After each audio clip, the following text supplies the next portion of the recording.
समाचार अब तक, सत्य का साहस। आमचा हिंदू जनाक्रोश मोर्चा आहे। अकोल्यामध्ये ज्या काही घटना हल्लीच्या महिन्यामध्ये घडल्या आहेत, टिपू सुलतानचं उदारीकरण आणि छत्रपती शिवरायांच्या पुतळ्याला बसवण्याचा काही जिहाद्यांचा विरोध, या सगळ्या विरुद्ध तिकडच्या हिंदू समाजाच्या मनात फार आक्रोश आहे, अस्वस्थपणा आहे। म्हणून हिंदू समाजाला जागृत करण्यासाठी, ताकद देण्यासाठी आज सगळे हिंदुत्ववादी संघटना मिळून तिथे मोर्चा काढतायत आणि त्या मोर्चाला सहभागी होण्यासाठी मी चाललो आहे। मुस्लिम समाजाला किंवा कुठल्याही धर्माच्या आधारे आरक्षण मिळू शकत नाही, हे सरळ स्पष्ट कोर्टाने करून दिलेलं आहे। मुस्लिम समाजामध्ये असलेल्या ज्या असंख्य जाती आहेत, त्या जातीचा अभ्यास करून अगर कोणी आरक्षण मागितलं तर शक्य आहे, नाहीतर मुस्लिम धर्म म्हणून किंवा मुस्लिम ह्या नावाने आरक्षण मिळू शकत नाही, हे सरळ स्पष्ट आहे। कोणीही अशा पद्धतीच्या चुकीच्या मागण्या करू नका, कारण का अशा पद्धतीच्या मागण्याचा दखल आमचं सरकार घेणार नाही, एवढं सरळ स्पष्ट आहे। आणि ही भूमिका आदरणीय देवेंद्र फडणवीस साहेबांनी पण सभागृहामध्ये मांडलेली आहे। म्हणून उगाच कोणाचं लांगून चालन करण्यासाठी अशा पद्धतीच्या मागण्या करू नका, कारण का मुस्लिम धर्म या नावाने आरक्षण मिळू शकत नाही।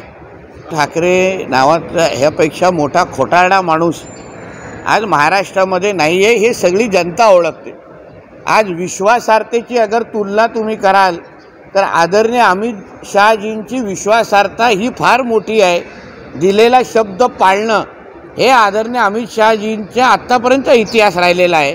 आणि दुसऱ्या बाजूला उद्धव ठाकरेसारखा खोटारडा माणूस, म्हणून संजय राजाराम राऊत कितीही म्हणत असेल की मातोश्रीमध्ये बैठक झाली, हा स्वतः तिथे होता का? नव्हता, कारण का तिथे जे होते त्या सगळ्या जणांनी सांगितलं, असा कुठलाही शब्द दिलेला नाही।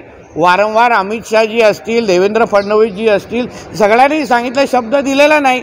म्हणून उगाचं नाक रगडत शेमड्या मुलांसारखं रडण्याचा का आता अर्थच राहिलेला नाही आहे। म्हणून अशा कुठलाही शब्द दिलेला नाही। आणि संजय राजाराम राऊतचा महाराष्ट्र सोडा, त्याच्या घरातले आले तरी त्याच्या शब्दाला किंमत देतात का? हा फार मोठा प्रश्न आहे। जन समाज म्हणून, हिंदू म्हणून माझ्या हिशोबाने हिंदू म्हणून कोणीही आपसात लढू नये, हेच आत्ताची भूमिका असली पाहिजे। कोणी कोणाची एक हिंदू अगर दुसऱ्या हिंदूला संपवायला जात असेल तर हिंदू समाज म्हणून हा आपला फार मोठं नुकसान आहे। म्हणून मी जरांगे पाटलांना पण सांगेन, हिंदू आपसात जेवढे लढतील तेवढाच फायदा आपण या जिहाद्यांना करून देऊ। म्हणून अशा पद्धतीची कुठलीही भाषा करू नये, एवढा सल्ला मी ह्या निमित्ताने त्यांना देईन। त्या गांडूंच्या विद्यालयाच्या प्रिन्सिपलच अगर दुसऱ्यांना गांडू म्हणू नये असं माझं मताचं आहे। म्हणून संजय राजाराम राऊतला सांगेन, तू ज्या महाविद्यालयाचा प्रिन्सिपल आहेत त्याला गांडू विद्यालय म्हणतात, म्हणून तू दुसऱ्यांना गांडू म्हणण्याची हिंमत ठेवू नये, कारण का तू किती मोठा पळतुटे आहेत।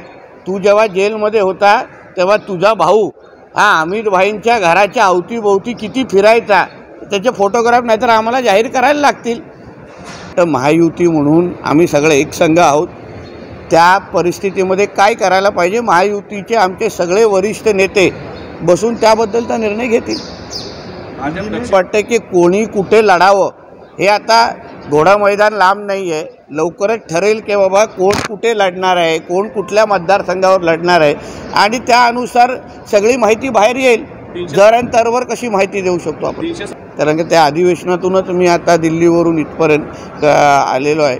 म्हणून मला असं वाटतं की अब की बार 400 पार हा जो नारा वारंवार आदरणीय मोदीजी आणि आमचे राष्ट्रीय अध्यक्ष नड्डा साहेब देत आहेत, त्यानुसार येणाऱ्या निकालामध्ये त्याचं प्रतिबिंब तुम्हाला दिसेल।